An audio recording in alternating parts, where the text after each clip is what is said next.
আধুনিক প্রযুক্তির ইতিহাসে যদি প্রেম আর সাফল্যের এক অনন্য গল্প বলা হয়, তাহলে মার্ক জুকারবার্গ ও প্রিসিলা সেনের নাম সেখানে অবশ্যই থাকবে।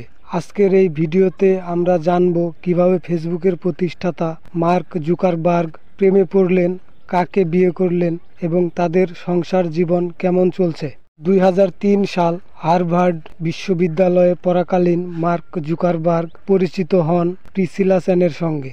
একটি পার্টিতে দেখা হয় তাদের, আর সেখান থেকেই শুরু হয় এক নতুন অধ্যায়। মার্ক যখন ফেসবুক তৈরি করছেন, তখন প্রিসিলা ছিলেন তার পাশে, নীরব সহায়ক। ফেসবুক যত বড় হচ্ছিল, তাদের সম্পর্কও তত গভীর হচ্ছিল।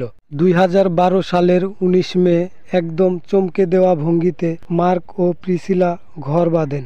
এই বিয়ে ছিল অনেকটাই হঠাৎ। তারা তাদের বাড়ির উঠানে ছোট একটি অনুষ্ঠানের মাধ্যমে বিয়েটি সম্পন্ন করেন। তাদের দাম্পত্য জীবন শুধু নিজেদের মধ্যেই সীমাবদ্ধ নয়।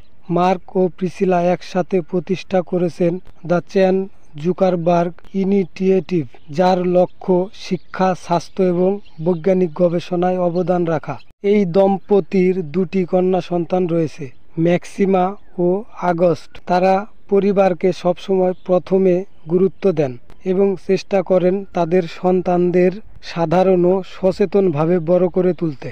এক জগতে দাপিয়ে বেড়ানো এই মানুষটি জীবনে ভালোবাসা, পরিবার আর দায়বদ্ধতাকেও ঠিক ততটাই গুরুত্ব দেন। মার্ক জুকারবার্গ ও প্রিসিলা সেনের প্রেম ও বিয়ের গল্প সত্যি এক অনুপ্রেরণা, যেখানে ভালোবাসা আর একসাথে গড়ে তোলা স্বপ্ন এক হয়ে যায়।